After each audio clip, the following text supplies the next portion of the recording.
Horizon in the astrology. इस series में हमारे साथ देश के मूर्धन्य ज्योतिषाचार्य श्री यूके झा साहब से श्रृंखलाबद्ध विभिन्न अनसुलझे या अनटोल्ड सीक्रेट्स ऑफ एस्ट्रोलॉजी पर बात चल रही है। आशय हमारा वर्तमान परिदृश्य में ज्योतिष स्वरूप और सिद्धांत जो व्यवहार में हैं, उन्हें मूल सिद्धांतों के भाव से जोड़ने का प्रयास। आज इस कड़ी में हम 4 मुख्य बिंदुओं पर बात करेंगे, जो मुख्यतः नवांश के वर्तमान में व्यवहारिक प्रयोग में जो उसे मुख्य भूमिका दी गई है, उसे पुरातन या मूल सिद्धांत के आसपास तोलने का प्रयास करेंगे और 10 वर्ग कुंडलियों की गणना या उनके उपयोग के स्वरूप पर भी चर्चा की जाएगी। तो आइए इन विषयों को हम श्री झा से जानते हैं।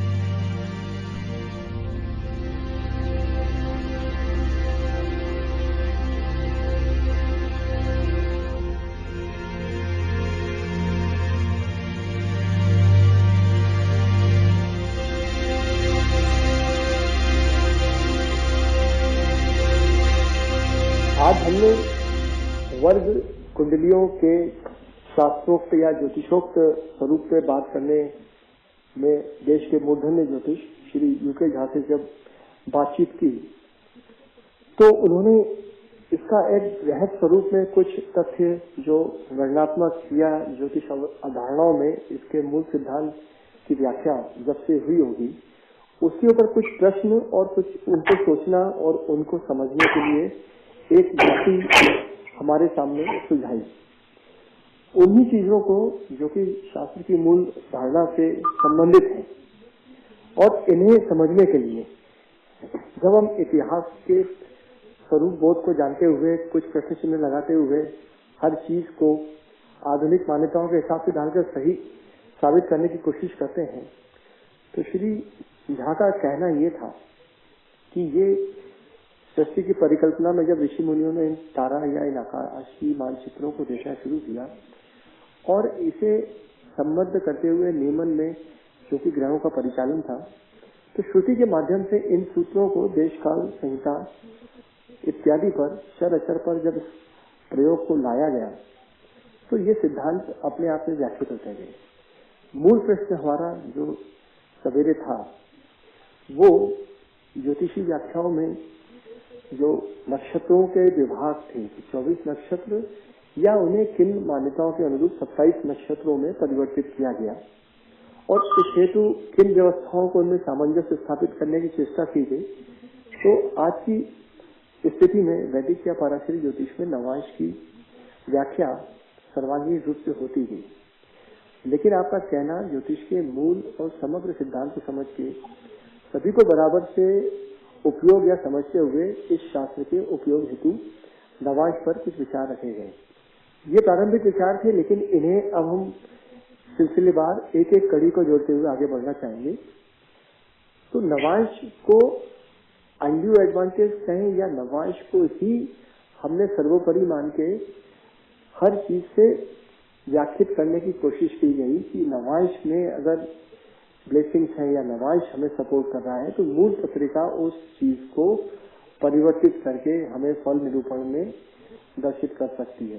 तो आइए हम जानते हैं इस नवांश का जो अत्यधिक उपयोग या एकमात्र इसी के सर्वांगीणता को स्वीकारा गया, उस बारे में हम आपसे जानते हैं कि नवांश ही को महत्व अभी क्यों, या नवांश का उपयोग शास्त्रों या ज्योतिषों के तरीके से किस तरीके से। श्री झा।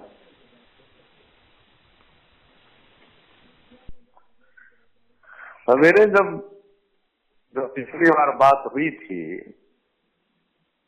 तो मैंने कहा था कि नवांश को अनावश्यक रूप से महत्वपूर्ण बना दिया गया।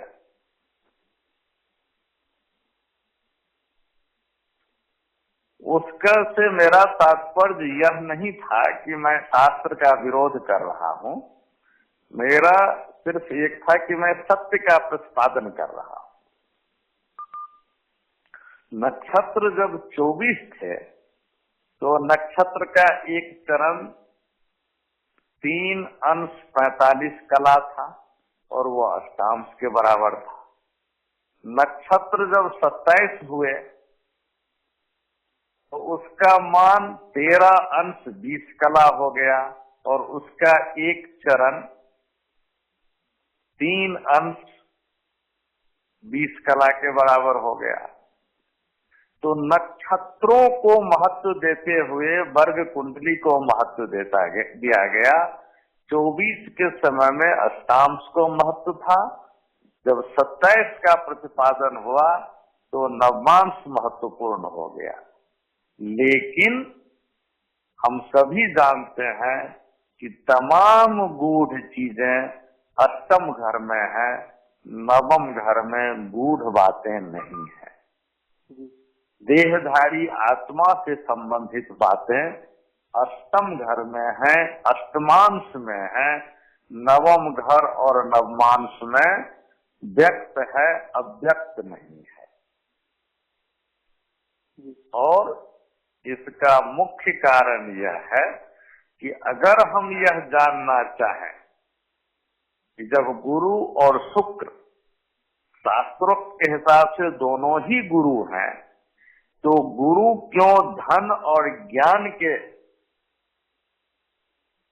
कारक हैं, या गुरु क्यों धन और ज्ञान का ग्रह है, और शुक्र क्यों भोग का और काम का ग्रह है, इसको समझने के लिए मुझे पुनः अष्टमांश के क्षेत्र से ही गुजरना पड़ेगा। ज्योतिष कहीं न कहीं अष्टांश में ही कीलित है। तो इस परिवर्तन के कारण ही नवमांश को अनावश्यक इम्पोर्टेंस मिल गया। हम 24 पे रहते तो अष्टमांश ही इम्पोर्टेंट रहता, वही महत्वपूर्ण था। लेकिन चाहे किसी भी कारण से अष्टांश चार्ट को भी हटा दिया गया, अष्टांश कुंडली नहीं कोई बना रहा था, खष्टांश नहीं बना रहा, और अब हम नवमांश के दीवाने हो गए हैं, जिसकी इतनी कोई जरूरत नहीं है। 10 वर्ग में ही जाकर के हम सब कुंडली को देख सकते हैं। मेरा यही कहना है इस प्रश्न पर। दूसरी बात जो पुनः चर्चा में ये निकल करके आती है कि जो गणनात्मक स्वरूप वर्तमान में है, और अगर हम विभिन्न ग्रंथों को उठाकर देखें और उनके ऋषि मुनि के काल को हम गणना करने की कोशिश करें, तो इतिहास के गर्त में चीजें जाकर खो जाती हैं। जो वर्तमान में हमें कई चीजों का कार्बन 1 से ही गणना होती है कि हम उसकी उम्र निकाल पाए, तो इस ज्ञान की उम्र निकालने में कई विरोधाभास आ जाते हैं। क्या वर्ग कुंडलियों का जब व्याख्या हुआ या जब इसकी मूल अवधारणा को घोषित किया गया, उस वक्त जो इसका गणना का स्वरूप रहा होगा मूल सिद्धांत में, और वर्तमान में जो गणना स्वरूप आ गया वर्ग कुंडलियों का, तो इसमें कोई समय के परिवर्तन या भेद या कोई ऐसे अनटोल्ड सीक्रेट्स या कोई ऐसी कड़ियां जो मिस होकर के कुछ नए तरीके से इन चीजों की गणना हो रही हो, तो इसमें मूल प्रश्न यही है कि क्या गणनात्मक स्वरूप वर्ग कुंडलियों का, ये कहना भी विरोधाभासी भी हो सकता है, लेकिन मूल सिद्धांत की सोच और वर्तमान में जो सिद्धांत है उसमें कोई प्रासंगिकता या कोई सुधार की आवश्यकता है कि अभी ये जो गणना है वो सही है, या कि और मूल की तरफ जाकर के सुधार किया जाए? हम नहीं, सुधार क्या है, हम सिर्फ अगर अपने जो मूल जो हमारे वैदिक काल की आर्ष विद्या की चार्ट है उस पे लौट जाएं, जो किसी कारण बस भ्रष्ट हो चुका है, वही बहुत बड़ी खोज हो जाएगी आज की तारीख में। आज हर चार्ट जब गलत बन रहा है, जब मैं ये कहता हूं तो बहुत बड़ी बात हो रही है और बहुत लोग इसका विरोध भी करेंगे, लेकिन मेरा कहना है कि केवल मेरे कहने से वह गलत नहीं है। अगर हम अपने ही उपलब्ध ग्रंथों को देखें, उपलब्ध ग्रंथ में बृहत्पराशर होड़ा शास्त्र ही सबसे अधिक प्रमाणिक है ज्योतिषियों की नजर में, उसी से अगर हम देखें तब भी हमें लगता है कि तमाम कुंडलियां गलत बन रही हैं, वर्ग कुंडलियां। और इस विषय में मैं आपको बताऊं कि ये से मैं जुड़ा हुआ हूं पिछले कई वर्षों से, कम 3 दशक से, 2.5-3 दशक से। एक छोटा सा समय लेके थोड़ा डिविएट कर रहा हूं कि दिल्ली में एक समय ऐसा था, एक स्वनाम धन्य ज्योतिषी, वह हर किसी को इस बात के लिए दुत्कारा करते थे कि तुम वर्ग कुंडली का प्रयोग नहीं करते, और वह इतना आक्रामक हो गए थे कि ज्योतिष सम्मेलन के स्टेज पर ही लोगों को दुत्कार देते थे। उन दिनों में जगन्नाथ भसीन साहब के साथ था, और उनके एक और मित्र होते थे MC जैन साहब, उनसे भी मैं जुड़ा हुआ था। अंत में यह बात हुआ कि भाई जरा इन साहब को ही किया जाए कि कुंडली क्या है, और जब हम लोगों ने उनको कॉर्नर किया कि सही कुंडली क्या है, तो वो वहां से तुरंत हट गए। आजकल फिर ये होने लगा। तो अगर हम बृहत पराशर होरा शास्त्र के गाइडलाइंस को देखें तो हमको खुद पता चलेगा कि ये सारी कुंडलियां गलत बन रही हैं। और इसी के आधार पर जो मैंने बाद में अपने तांत्रिक गुरुओं से जब सीखा और ये किया, इसी आधार पर मैंने किताब भी लिखने की चेष्टा कर रहा हूं। उसमें मैं यह नहीं कह रहा हूं कि यह सही है, मैं उसको फ्लीटिंग थॉट के लिए कह रहा हूं कि विद्वान जो इस पर विकास कर, इस पर विचार करें। मैं उदाहरण के लिए बताऊं कि बहुत पहले मैंने सही दृष्टांत चक्र क्या होगा यह मैंने लिखा था टाइम्स ऑफ एस्ट्रोलॉजी में 94-95 के आसपास। जिस लेख को काफी ये भी मिली, और उस समय मैं नाम भूल रहा हूं, बहुत विद्वान ज्योतिर्विद थे, मेरे पास वो कॉपी अभी तक, उन्होंने उसका पिक्टोरियल व्यू भी लेटर टू एडिटर पेज में दिया था। अभी दुर्भाग्यवश मैं नाम भूल रहा हूं उनका, बहुत वो धन्य विद्वान है। और उसी चार्ट को मैंने बाद में किसी किताब में देखा जो किसी लेखक ने अपने पूर्वज के नाम से दे दिया था कि ये इस तरह का दृष्टान, ये दृष्टान, ये दृष्टान। सवाल ये है कि आप चार्ट दे करके कंफ्यूज न करें छात्रों को।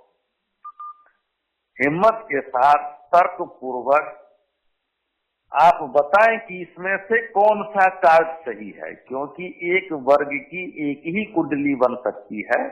ये सेक्शनल व्यू है जन्म कुंडली का, इसके 2-3 चार्ट नहीं बन सकते। और जो सही कुंडली है उसको बताएं, केवल बता के कि 5-6 तरह के होते हैं और सब सही हैं, ऐसा नहीं हो सकता है। हम किसी चीज को जब काटेंगे, ग्लोब को, एक्सिस को एक सेक्शन में, तो एक ही व्यू आएगा। और यह दुर्भाग्य है कि वह नहीं हो रहा है। इसीलिए मैंने कहा कि तमाम कुंडलियां गलत बन रही हैं। अगर हम सिर्फ पराशर को ही देखें और उसके गाइडलाइन को गौर से पढ़ें और समझने की कोशिश करें।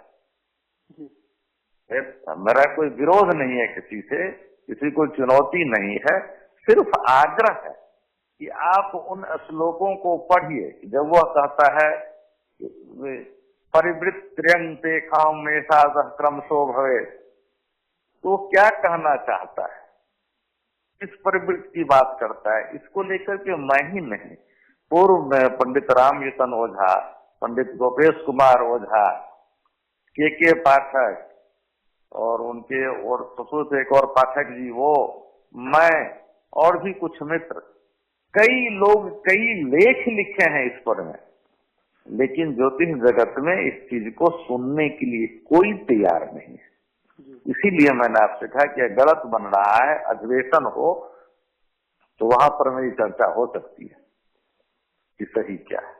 तो आपसे भविष्य की वार्ताओं में हम जैसे दृष्टांत के विभिन्न स्वरूप या गणनात्मक स्वरूप के बारे में जो आपने बात की, हम अगली कड़ियों में चर्चा जरूर करेंगे। लेकिन एक प्रश्न और निकल के आता है कि दशवर्ग जो वर्तमान में विभिन्न सॉफ्टवेयर या विभिन्न विद्वानों के द्वारा दिया गया है, क्या इसका गणना ज्योतिषोक्त है या इसमें भी आप कुछ दृष्टि देना चाहेंगे कि ये मूल तत्व या मूल सिद्धांत में कैसे देखा जाए या इसकी गणना कैसे की जाए? हाँ, इस पर मैं कहना चाहता हूँ कि यह सारा सब कुछ गड़बड़ा चुका है। पहले तो है कि हम जब वर्ग देखते हैं तो वर्ग के लिए जो लिस्ट दिया गया है कि षड वर्ग में ये कुंडली, सप्त वर्ग में ये कुंडली, 10 वर्ग में ये और 16 वर्ग में ये, उन चार्टों को देखें तो उन चार्टों पे आपको लगेगा कि कहीं न कहीं कमी रह गई है। मुख्य रूप से अगर आप देखें लॉजिकली तो 10 वर्ग में आपको 10 चार्ट मिले। पहला है D1 जन्म कुंडली, दूसरा है D2 होरा, तीसरा है D3 दृष्टकाल, चौथा है D4 चतुर्थांश, पांचवा है D5 पंचांश, छठा है D6 षष्ठांश, सातवां है अष्टांश D8, क्योंकि 7 से विभाजन नहीं होता है इसलिए सप्तांश नहीं होगा। मैं फिर रिपीट कर रहा हूं। 8वां है D9 नवांश, 9वां है D10 दशांश। आपके पास 9 यह स्टैंडर्ड कुंडली चार्ट है और 10 वर्ग बनाने के लिए 10वां चार्ट ज्योतिषी को सेलेक्ट करना है कि वह जिस चीज के लिए चाहता है 10 वर्ग बनाए वह बनाए। यह इसमें से आप देखेंगे पंचांश, खष्टांश, अष्टांश तो गायब है, द्वादशांश और कई और चार्ट हैं, त्रिशांश, चतुर्विंशांश, विंशांश, ये सब जुड़े पड़े हैं, षोडशांश। तो जो मौलिक चार्ट है वो तो हम ले नहीं रहे हैं और वो चार्ट ले रहे हैं जिसका कोई प्रयोजन नहीं है, जिसका कोई आधार नहीं है। तो इसीलिए मैं कहता हूं कि 10 वर्ग की यह जो आर्ष पद्धति है वह खो गई है। हमको 10 वर्ग बनाना है और जो 10 वर्ग हम देख रहे हैं वह सही नहीं है। उदाहरण के तौर पर मैं अगर आप विंशांश, चतुर्विंशांश या कोई भी बड़े वर्ग की कुंडली उठाए तो आप देखेंगे कि रिपीट हो रहा है। जैसे मेष का जो प्रथम वर्ग है, प्रथम अंश है विंशांश का या चतुर्विंशांश का, देखिएगा 13वां में वही आ जाएगा, 25वां में वही आ जाएगा। रिपीटेशन एक हो रहा है जिससे लगता है कि वर्ग के अंदर में वर्ग है और वर्ग के अंदर के वर्ग को जब तक हम विभाजित करके जैसे दूध में से मक्खन नहीं निकाल लेते हैं तब तक वो तो दूध ही रहेगा, वो पता ही नहीं चलेगा मक्खन कितना है। अब कोई किसी वर्ग में अगर पहला अंश भी मेष हो, 13वां भी अंश हो, 25वां भी मेष हो, तो इन तमाम मेषों में फर्क क्या रह गया? हम तो मेष ही पा लिए, उस ग्रह को किया मेष का अंश है, क्या हुआ? ऐसा है। यह रिपीटेशन जो कुंडली का है जो बताया गया है वह यही ज्योत करता है कि वर्ग के अंदर में वर्ग है और इसीलिए मैं कहता हूं कि 10 वर्ग गलत बन रहा है। 10 वर्ग का चुनाव भी सही नहीं हो रहा है। वर्ग ज्योतिष एक व्यापक विषय था अपने आप में जो खो दिया गया है, भुला दिया गया है, क्योंकि इसको बनाने में समय बहुत लगता था। इसमें ज्योतिष की उसकी विद्वता की, उसकी जो बुद्धिमता की और किसी भी समस्या जिसको ढूंढना है वहां तक पहुंचने की उनकी जो थी मेधा शक्ति की, सबकी परीक्षा हो जाती थी और लोग सहमे उसे भुला दिए, शॉर्टकट का रास्ता अपना लिए। जैसे कि मैं थोड़ा डिविएट करके कहूंगा कि चर दशा की गणना क्लिष्ट है लेकिन लोगों ने सिंप्लीफाई कर दिया उसे। अपने ढंग से बना लिए और कहने लगे यही है। ग्रंथों ने भी यह मिस्टेक किया है। यहाँ पर तो मैं ग्रंथकार को दोष देता हूँ। ये ग्रंथकार, टीकाकार, ये लोग भी कहीं ना कहीं किसी अधिवेशन में इस रास्ता का एक किए जो तार्किक नहीं है। और मैं तर्क के आधार पर कहता हूँ यह 10 वर्ग जो बन रहा है, जो हमको चार्ट दिया गया है, जो टेबल दिया गया है, उससे जो हम बना रहे हैं वह सही वर्ग नहीं बन रहा है। तो आपसे इसमें अंतिम प्रश्न ये निकल के आता है कि जिस तरीके से वेद का सरलीकरण हुआ, वैसे ही विभिन्न विद्वानों ने जो भी सूत्र है या जो भी मूल सिद्धांतों की व्याख्या थी उनको सरलीकृत किया और कई पद्धतियों का सफलतापूर्वक लोगों ने उसका अध्ययन किया और समाज में सेवा करने की चेष्टा की और कर रहे हैं। लेकिन जब इतिहास के पन्नों की तरफ जाते हैं तो काल खंड सब शक के घेरे में आते हैं और वर्तमान को ही सच बताकर परंपरा या अंतर्ज्ञान के नाम पे बताने की चेष्टा होती। लेकिन जब ये पुरातन से ज्ञान हम तक चल के आया तो दशवर्ग की मूल अवधारणा, जो कि आध्यात्मिक पक्ष को, ईश्वरी पक्ष को और उसके व्यवहारिक पक्ष को कालखंड में समझने में हमें अगर प्रयुक्त करना हो तो एक अभ्यासी को किस तरीके से ग्रंथों में लौटना पड़ेगा, इस पर आप प्रकाश डालें। यह आपने एक बहुत ही मौलिक और महत्वपूर्ण प्रश्न उठाया है कि किस तरह से हमारी जो है, हम लोग किस तरफ से अपने मूल बात से हटे। जो वेद पढ़ने वाले हैं और वेद को जानते हैं, वो जानते हैं कि वेद की बातों को समझाने के लिए पुराण की रचना हुई और पुराण के बाद हमारा धर्मशास्त्र बना, जो अंततः एक समाज शास्त्र बन के रह गया। और आज लोग हमसे उंगलियां उठा के कहते हैं कि तुम्हारे धर्म में ये है, जबकि वेद में एक भी ऋचा ऐसा नहीं है जिस पर में कोई उंगली उठा सके। जब हम 10 वर्ग की बात करते हैं तो इसलिए कहते हैं कि हम जितने भी पुस्तक उठा लें ज्योतिष के प्रमाणिक, उसमें जो ग्रहों के फल की बात हुई है, उसमें जो 10 वर्ग में वैशेषिक अंश है उसी की चर्चा हुई है। अन्य वर्गों के वैशेषिक अंश की चर्चा नहीं हुई है, जैसे षट वर्ग, सप्त वर्ग या 16 वर्ग। केवल 10 वर्ग के जो वैशेषिक अंश हैं, वो उत्तम अंश हो, पर्वतांश हो, मृदु अंश हो, सिंहासन हो, ब्रह्म लोग, जो भी है, चर्चा बार बार 10 वर्ग की ही हो रही है। और 10 शब्द बड़ा ही जो है रहस्यमय शब्द है हमारे वैदिक वाङ्मय में, जिसको हम कई तरह से देखते हैं। 10 रथ, दशानन, 10 दिक्पाल, 10 महाविद्या, 10 भुजी, अनेक चीजें, कितना नाम गिनाओ इसमें। तो 10 को शायद 10 वर्ग ही मुख्य वर्ग था। अब यह है कि 10 वर्ग कैसे बनाया जाए।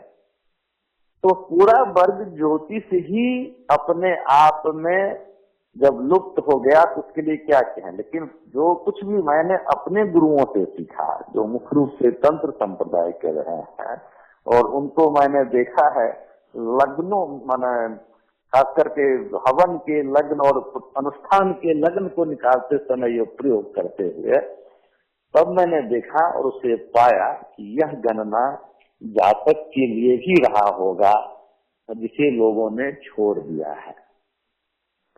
जैसे कि हमारे 10 वर्ग में जो मैंने पीछे गिनाया, उसमें 3 तरह के वर्ग हैं। अचर वर्ग है, जो किसी तरह से नहीं बन सकते हैं, वो एक ही रहेंगे हर हालत में। और 3 अचर वर्ग हैं, त्रिगुणात्म हैं ये हैं होरा, दृष्कान और पंचांश। ये तीनों अचर वर्ग हैं, एक ही तरह से बनेंगे, कोई विधि नहीं है और दूसरा बनाने का इनका। दूसरे हैं चर वर्ग। चर वर्ग अपने में स्वतंत्र रूप से भी बन सकते हैं और अचर से भी बन सकते हैं। चर वर्ग में 5 वर्ग आते हैं: चतुर्थांश, अष्टांश, अष्टांश, नवमांश और दशांश। सॉरी, 5 वर्ग आते हैं चर वर्ग में: चतुर्थांश, अष्टांश, अष्टांश, नवमांश और दशांश। तो D1 को लेकर के, लग्न कुंडली को लेकर के 9 वर्ग बनते हैं। इनको चर इसलिए कहा जाता है कि अचर से बनते हैं।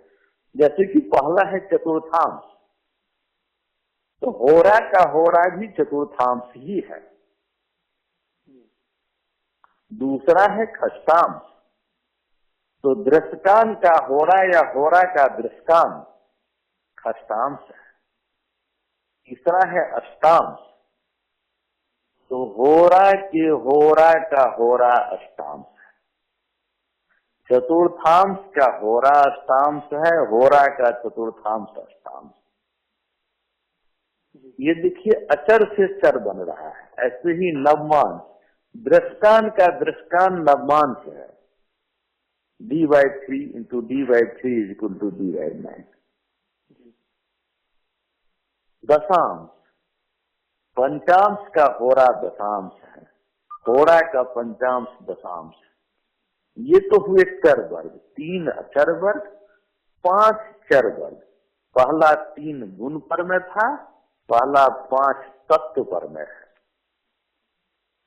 अब इसके बाद जितने भी वर्ग हैं वह चराचर वर्ग हैं, जो चर और अचर से मिलके बनेंगे और कई ढंग से बनेंगे। जैसे द्वादशांश, होरा का दृष्टान द्वादशांश है, दृष्टान का होरा द्वादशांश है, दृष्टान के होरा का होरा दृष्टान है, ये है द्वादशांश है। होरा के होरा का दृष्टान जो है द्वादशांश है।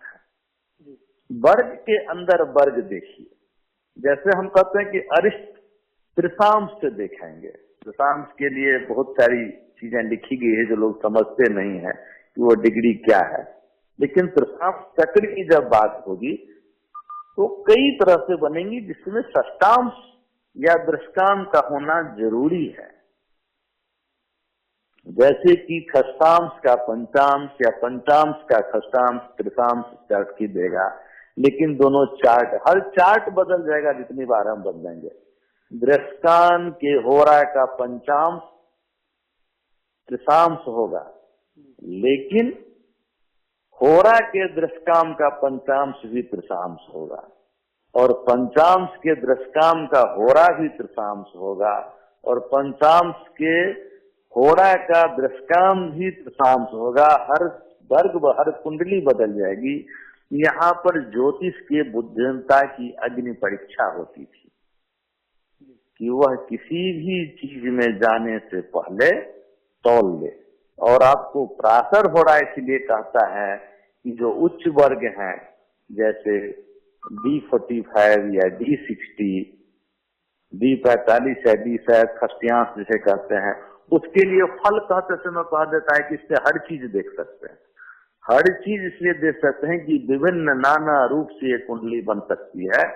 इसको किसी भी फल के लिए आप बना के तदनुसार देख सकते हैं। मैं एक छोटी सी बात इसमें रखना चाहूंगा कि अगर दशांश ही मान लीजिए बनाना हो, और जो होरा के लिए बनाना हो, धन देखने के लिए बनाना हो, तो और तरीके से नहीं जाकर के अगर कोई कहे कि सिर्फ मैं होरा से जाऊंगा और D1 छोड़ के और मैं किसी चार्ट को नहीं ये करूंगा, मौलिक जो मैंने 9 बताए थे, तब भी देखिए कितने ढंग से बनेंगे। एक तो D1 होगा, दूसरा होरा चार्ट स्वयं होगा। अब केवल होरा ही होरा करना है तो होरा का होरा, दृष्टान का होरा, चतुर्थांश का होरा, पंचांश का होरा, षष्ठांश का होरा, अष्टांश का होरा, नवमांश का होरा, दशांश का होरा, यह सब हमारे कुंडली में जो डिफरेंट बेल्ट हैं उसकी जो धन से प्रतिपादित चीज है, जो होड़ा के रूप में, वह एक पिक्चर देगा।